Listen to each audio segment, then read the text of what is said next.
So if we now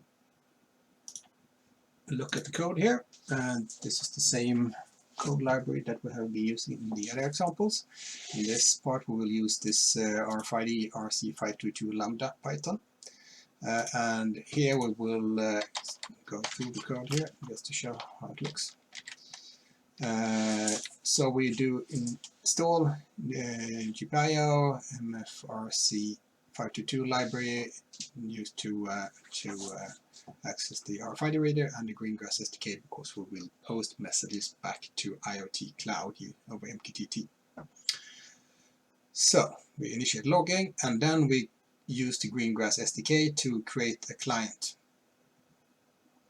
And then using this MFRC522 library, we get a reader, and we get the name of this IoT thing we are running on. So we can have that in the text we send. Then while this is a Lambda, and we are going to have a long-lived Lambda here, so we will process continuously, but we still need to define a Lambda handler as usual, even though it's not used, so we need to define it anyway, otherwise the Lambda will not start. Then we start actually defining the functions we are going to use in this example. So the first one we have here is to post the RFID tag, and the input here is the ID number and the text from the actual RFID tag. Then we create the text to send, RFID tag read with the actual ID number with content the text, and we strip it for white spaces. And then we say all Greengrass device and the device name we retrieve from the US environment.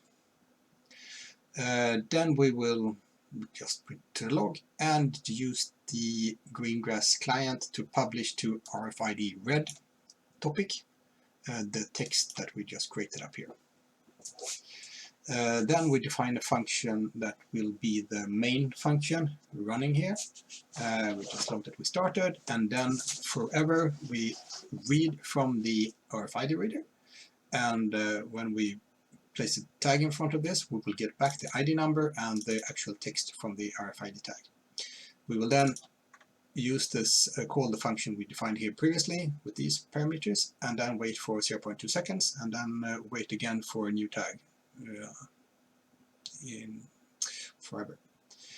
And the last thing we will do is actually start this Lambda, this run long-lived Lambda, by calling the start function. So, and we will now we have the function, and we also need to have the Greengrass SDK. I will just copy it from this one actually, because we need to have this in this folder as well. And then we otherwise you need to retrieve that from the Greengrass SDK library from the website. You can download it from AWS. Now we use the zip function, where we will just zip the Lambda function we created here and the Greengrass SDK. So we will go to this folder and just run the zip command, and we will have a zip file here, which will be the one that we are going to upload into the Lambda. Just what it is. So we go to the IoT core on your AWS account. You go to your Greengrass group that you have. You go into the Lambdas, and you say, I want to add a Lambda. And we just create a new Lambda in this case. And we give it the name GGS RFID RC522 Python. And this is not a Node 12, it's a Python 3.7, which is one that's being used currently.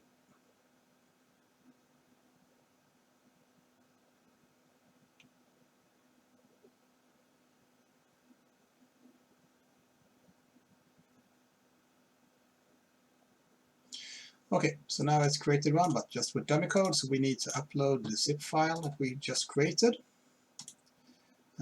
So we're going to RFID522, take the zip file we just created, and save it. Then we, as always, for an IoT Lambda, we need to create a new version, call it v1. and we need that version because we want to create an alias, which is called, whatever we call it, v1 again.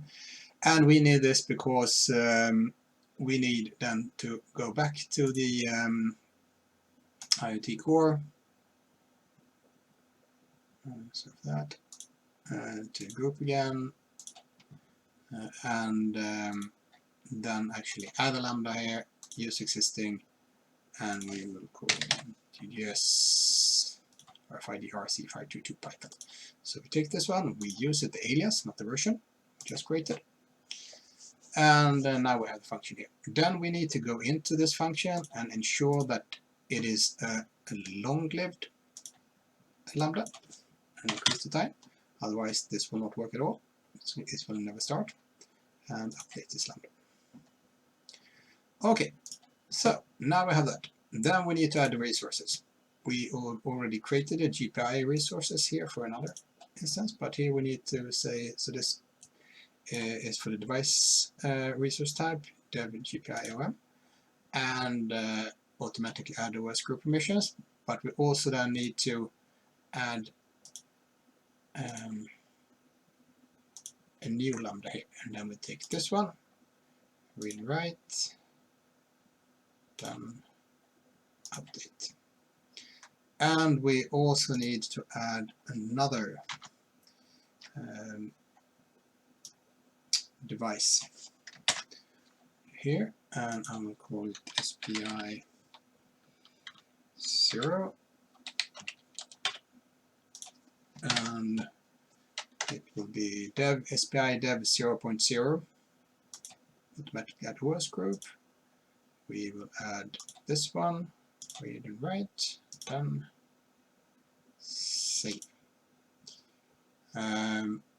Just for, depending on which kind of SPI pins you use, there are two different. You also might need to do have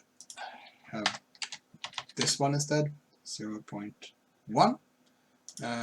So just to make sure here we can add, I don't remember which one I used, so I will just select both of them.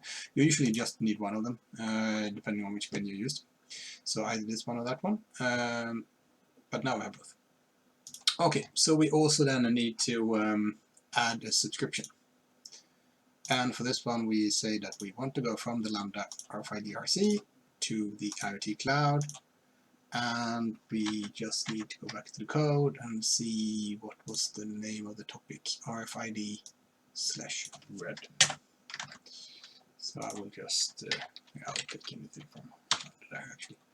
So, and just finish. So now we have all these parts here. Then we just need to, so we have the subscription to the topic, we have defined all the resources, and we have the Lambda and it's long running. So then we just go to deploy, and we deploy this Lambda onto the Raspberry Pi. And we'll see if this works. And then we will go here, we can take away this one, and we'll just go to, we will listen to anything from this one, RFID, and display this text. So now we will take our RFID card and see if we have something in the, so here we go, we got 2 reads from that card. So, and here we can see the tag number and the content. First one didn't get the content for some strange reason, but here we get some howdy and the device name here. So now we have connected our RFID reader. Let's see how we do that. It will be in the README file here. You can see the pin connection. So we have the 3.3, and this is the RFID reader, and this is the Raspberry Pi. So 3.3 to 3.3, obviously. RST to pin 22, ground to ground. And MISO to pin 21, mostly to pin 19, selector to pin 33, and SDA to pin 24. So, which you can see on the picture here, but I think it's kind of fuzzy, so it's hard to see. But that is anyway the way you connect it. And so now I have an RFID reader connected over SPI, communicating with the Raspberry Pi, a Lambda running on the Raspberry Pi, which reads the data and pushes it to the AWS Cloud over MQTT using the Greengrass library.